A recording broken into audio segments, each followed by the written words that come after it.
Greetings viewers, if you click the video link, you already know what you're here for. We're going to talk about the DR200 rifle. This is the civilian version of the Daewoo, yes, that same Daewoo, K2 service rifle that was adopted by South Korea in the 80s and is still in use today by their military. So like I said, this is the civilian model, so obviously no select fire, any extra fancy features on it. This one does belong to a friend of mine. He acquired it back in the 90s. And he's allowed me to borrow it just to make this video for you so we can talk about it. We can go over some of the features and compare it to its military counterpart. And then at the end of the video, we'll go ahead and take it apart and put it back together. So in typical fashion, what I like to do is kind of a tip-to-tail overview of all the parts and features and functions that you may find on the rifle. And then I'll kind of touch on, again, things that may be similar or different to the military version or what may be different here in the one in my hands, such as when my buddy first got this thing, it came with the ugly thumbhole stock. It looks kind of like this. It has been replaced with a side folder that actually this one folds to the left-hand side of the rifle, whereas I'm sure you've seen plenty of videos with the solid FAL style stock that folds to the right. And then it does have the pistol grip now instead from Ace.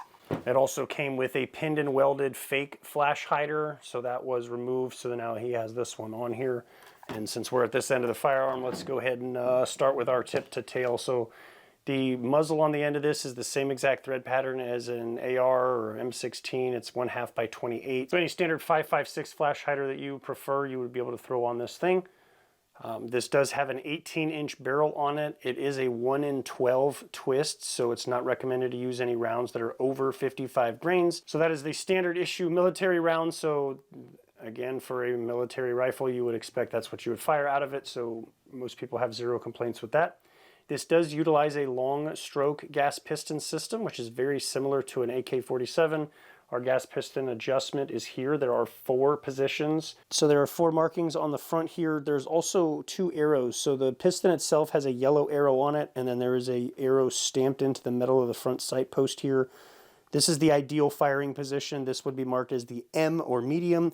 So this is where generally you will be shooting.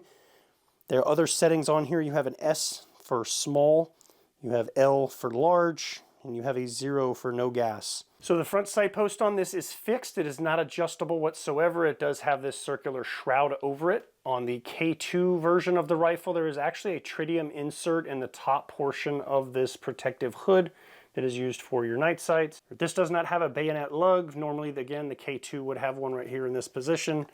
So we've got our sling mount here that pivots so you can use it from either side. We've got our 2-piece plastic handguard that just attaches with 1 screw. There is a metal heat shield inside of either one of those to help keep your hands from getting too toasty. We do have a right-hand side charging handle here. This does reciprocate with the bolt as you're firing, so mind your grip. We have a top rail here. This is not a Picatinny rail, as you can see. There are aftermarket options that you can buy, however, that are made for this rifle, and it sits a little bit lower, closer to the receiver here. So if you were wanting to run one of these rifles, this is easily removed. There are 2 screws here. You can just take those out and then replace it with whatever it is you want, or just put the screws back in the holes there. They don't go anywhere, and then that way you can keep from losing them. The rear sight on this is very similar to an M16 or an AR. However, like I said, the front sight does not have any adjustments, so all of your adjustments are made in the rear. The right-hand side of the rifle is going to be your windage, so you've got a very familiar looking knob here. You just turn it left or right, depending on where you want your sights to move. And then on the left side, we've got our knob here to adjust our elevation. It is currently sitting at 25, which is 250 meters. And it has there are no marked adjustments on this. However, on the K2, there are others going out to 600. You just continue to rotate it one direction or the other to get those settings. And again, it'll move your sight as needed. On the back here, this is not part of your sighting system. This is actually part of your takedown lever. We'll cover that when we get to the breakdown here. So just keep in mind that's what that's for.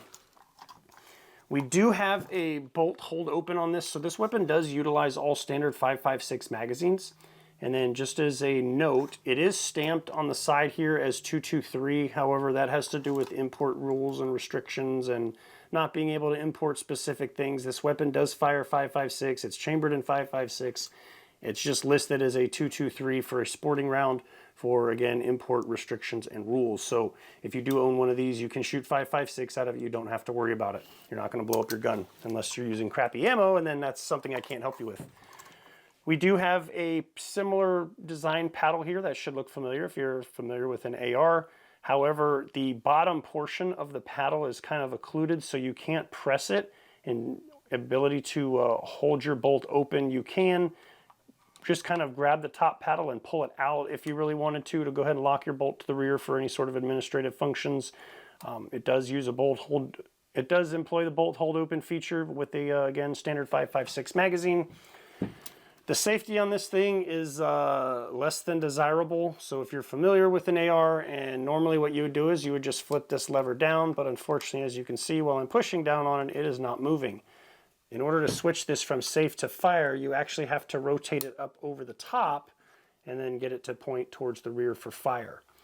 On the K2 version, there's actually 4 settings. This thing can spin in any direction. It doesn't really matter. You'll have your safe, you'll have single, full, and burst. But on this civilian import model, again, this is what you're stuck with for safety here. There are, again, aftermarket parts you can buy that'll fix that, but that's up to you if that's something you want to do. That is not installed on this weapon. Magazine release is in a exact same familiar spot right here. It is a little bit more of a rounded design instead of that kind of oval shape, but still in the same area, still just as easy, still operates the same. Again, this weapon does take a lot of its characteristics from the AR. So you'll notice that some of the manual of arms there will be very similar.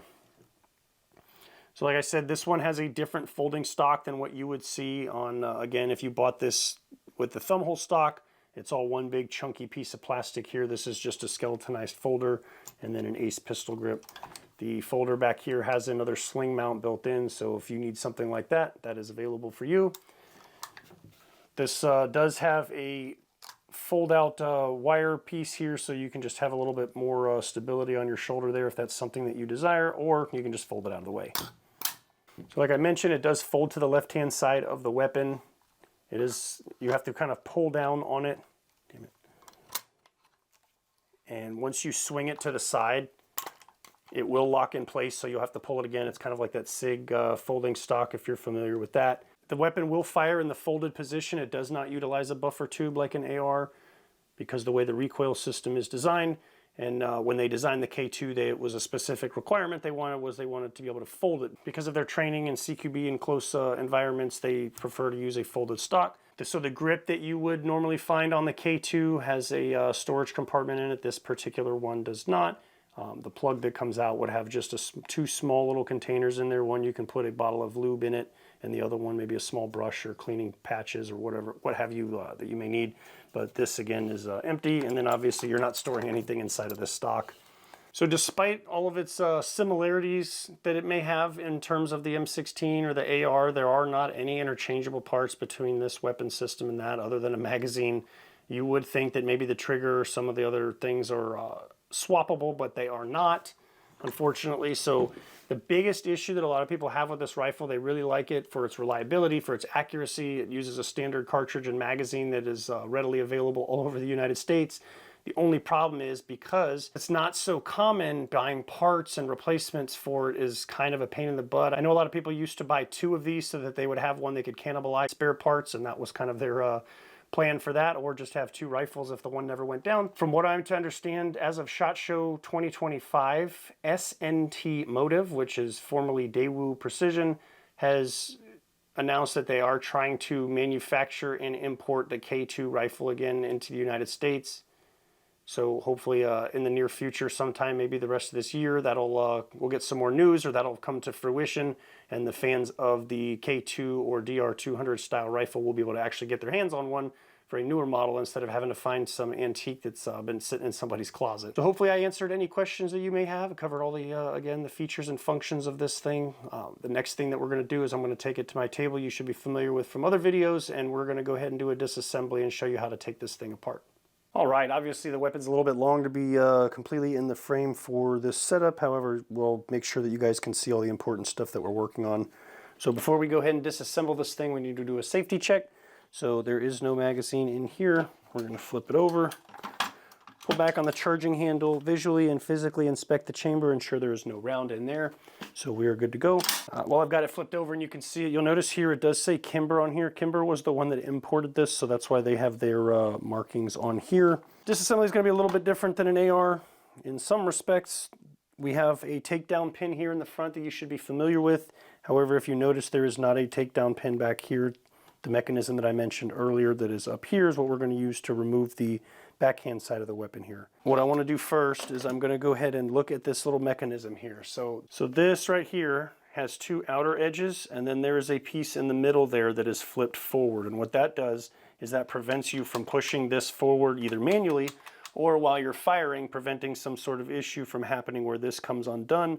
The receiver pops up and the recoil assembly goes back into the shooter's eye. We don't want that to happen, so we make sure that it's in this position for firing, but when we need to take it apart, we have to kind of get a hold of that little piece in the middle there, and we are going to flip it back to the rear. And what that'll allow us to do is we can then push this all the way forward, and it'll allow us to break the weapon down. So while I have it open like this, I'm just going to go ahead and grab that whole assembly and pull this out. It's very similar to the recoil assembly of an AK. I'm going to go ahead and pull the charging handle back until it's lined up with this groove back here. You cannot pull it back to this position while the recoil assembly is still installed. This is simply for disassembly, so we pull it all the way back. Once it gets there, we can pull the entire charging handle assembly straight out. We can grab our bolt and piston and go ahead and slide it all the way out. So the bolt is not attached to the piston. It just kind of rests inside of this groove here. You can see this shape right there matches up and it makes it operate, so that does separate. Piston's a little bit dirty, so that's definitely something you're going to want to focus on to clean when you have it disassembled. I'm going to set this aside for right now. I'm going to go ahead and pop this front takedown pin out again, just like an AR, so this should be familiar to most people. So once you've got that pin, you can separate the upper and lower half. And then again, the lower is going to look very similar in here to an AR with several differences.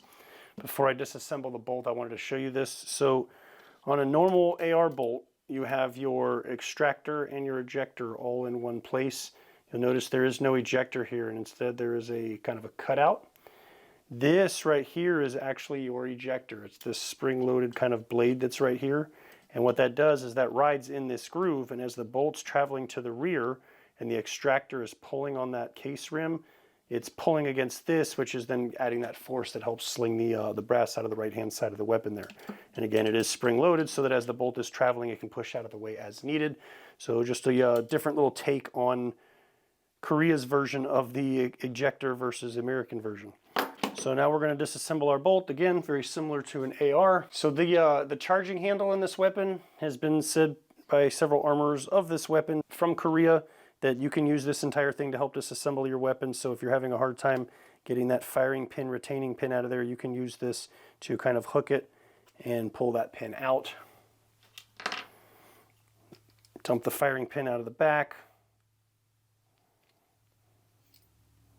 Looks very similar to an AR, but again, it is not interchangeable. Now this cam pin, I think, might be. This is pretty dang close.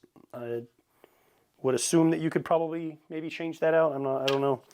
The bolt itself, again, if you look at this design here, it's got this longer tail on it, so not the same. And then you notice there's a pin here for the extractor. We can go ahead and push that out. I like to push my finger up against it just to make sure this doesn't fall off and nothing else gets lost here. You have access to this to clean it as needed. Again, you could remove this top rail. So like I said, this charging handle, because of the shape of the end of it here, you can see it's kind of a perfect flathead screwdriver. So you can actually use that to remove these screws or tighten them in. Or again, take apart your handguard on the right-hand side. Towards the front, you have a flathead screw, so you can just insert this in there. It is a very nice fit, and then you can unscrew it. So once that screw comes out, you kind of have to wiggle it forward a little bit. There is a little washer here. Make sure you don't lose that. It's a little split ring one to put some back pressure on there. Make sure the screw doesn't back out. And then our handguard, again, has these aluminum heat shields inside of it. It's just made out of plastic. And then you can see here, it does have like kind of a plastic insert that goes down in around the barrel here. So that's why it doesn't have any screws or anything in the back. Once you get this in place and it's locked in there, all you got to do is tighten that screw and you're good to go. So you can see right here where the screw passes through and kind of keeps it from sliding forward and backwards. So again, the gas piston system here, if we're going to take this out because you're going to clean it or whatever you're doing, this spring-loaded plunger here, you press it all the way to the other side and it'll allow you to rotate. There's dimples down in here that it sits in. That's why you have to press it in. Once the plunger is pointing straight up and down, you should be able to just grab this and pull it straight out. Again, depending on how old, how dirty, crusty, and gross it is, it may or may not be a little bit more difficult. You may have to give it some motivation, or maybe even put some tape around some pliers and pull on it and wiggle it to get it to break free. But this is your selector here. If you look at the markings that are on it, the holes that correspond with that are on the opposite side. So right now, if I look at the M and I follow this line, there's nothing here. That's because opposite that is the 0. That's the 0 setting. So there's no gas port. If we go this direction, this is the medium setting. So that's the medium hole, which again is the standard position that you would use to fire it. And then again, we've got our large and small. So small is right here. And there's the large. So you would use that more for adverse conditions.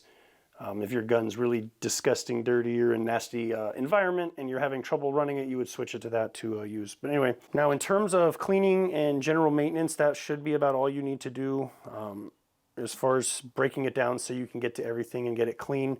If you were wanting to take it a step further, like I said, parts really aren't readily available, and if you can find them, you're kind of lucky. So this fire control group that is in here, again, is not the same as an M16, AR-15, so you can't just go to your local store, buy a lower parts kit, and swap any of this stuff out.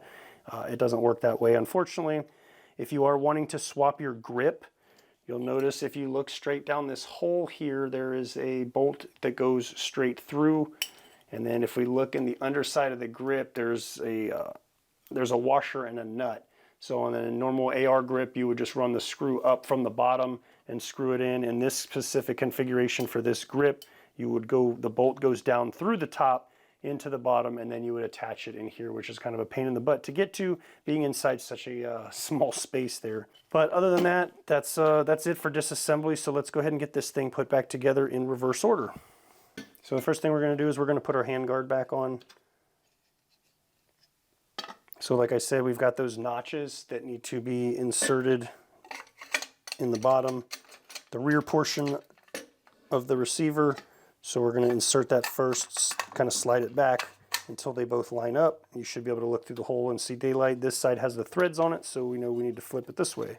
You got our little split ring washer. We're going to drop that down in the hole, put our screw back in, tighten it down by hand first until we get it to a point where we need to use the tool. Use our handy dandy charging handle to tighten it down.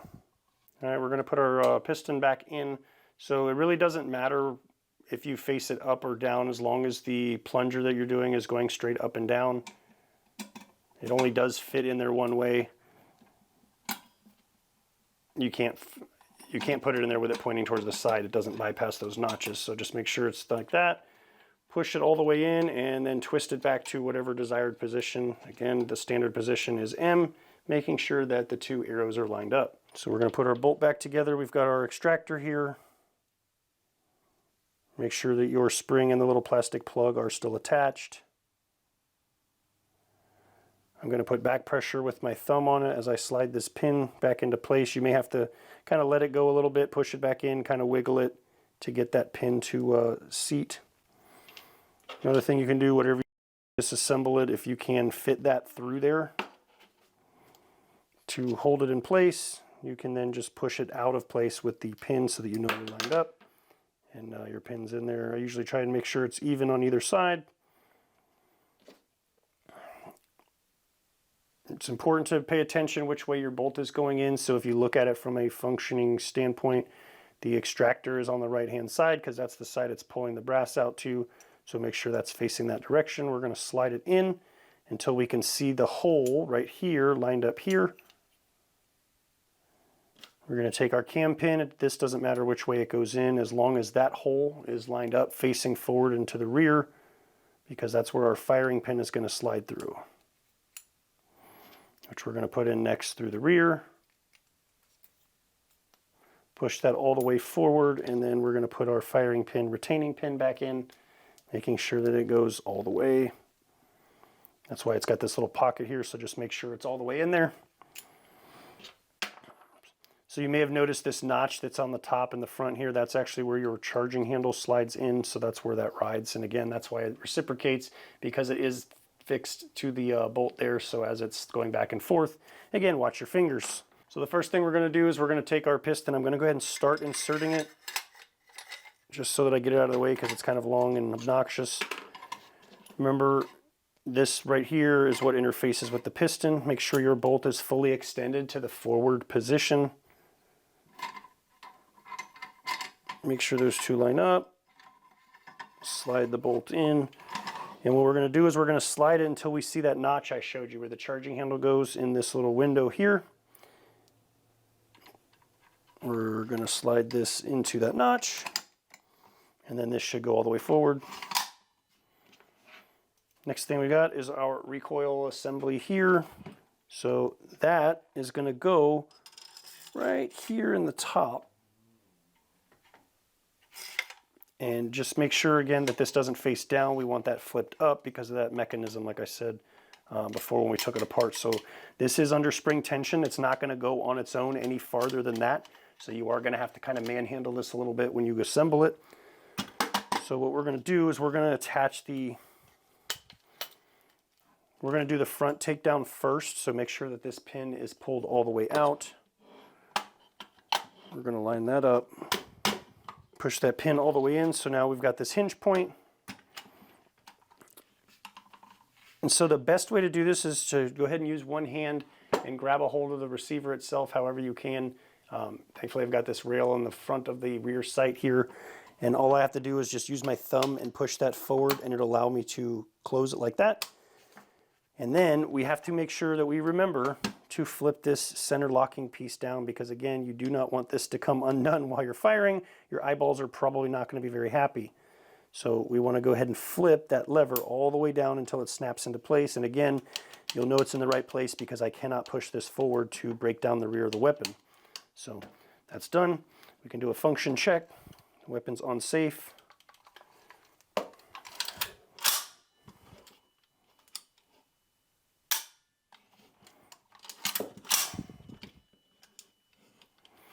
And our weapon is back together. So hopefully you guys found something useful in this video. I answered any questions you may have. If you think that I missed something or there's something you want some more information about, please feel free to leave me a comment down below. I will always try and get back to you in a text answer if I can. If it's something that's a little bit more advanced or requires a video or a short to answer your question, I'll be glad to do that as well. Well, anyway, I'll stop taking up your time. Thanks for watching, and we'll catch you in the next video.